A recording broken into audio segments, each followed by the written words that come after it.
Hey everyone, peace and love. Hope you're doing alright. I want you to know that I love you, I appreciate you, I want you to work on yourself, and I want you to be the better version of your best self. Now, the topic for today is relationships.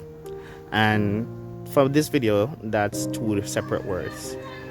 In relationships, there are many things that happen that shouldn't happen. You know what will be better than a relationship? A soul bond. Soul bonds are better because you have a spiritual connection with someone.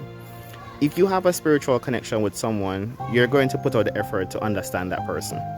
You're not going to want to hurt that person. You're not going to want to belittle that person. You're not going to want to discourage that person. You're not going to want to stop that person from working on their dreams. You're not going to stop that person from working on themselves to grow and to develop to a new level.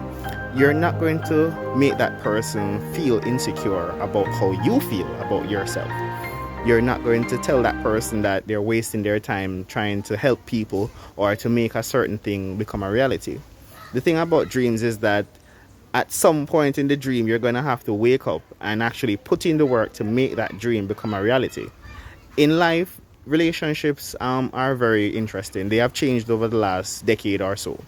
It used to be where you commit yourself to a person, you stay true to that person, you stay faithful to that person, you support that person with every aspect of your being to make sure that that person is able to be their best self, and they in turn support you and push you to your limits so you can grow and to reach new heights as well.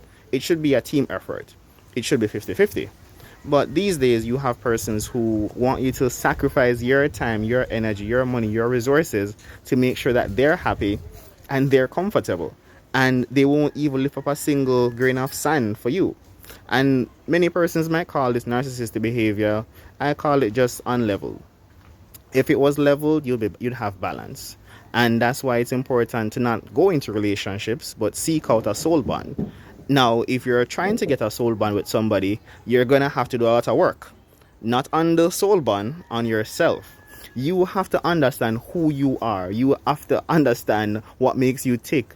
You have to work on yourself in order to become the person that you need to be before you try to bond or make a relationship with someone else. Now, you might be wondering to yourself, how can I talk and say these things about relationships? Well, I've been in a lot.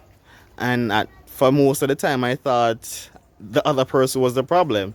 At one point, I thought I was the problem. And then I realized that some persons don't have that emotional intelligence or even that level of physical or even spiritual maturity to see what they have right in front of them. Sometimes you look at a relationship and you cry. Sometimes you should look and you should smile because of what you lost.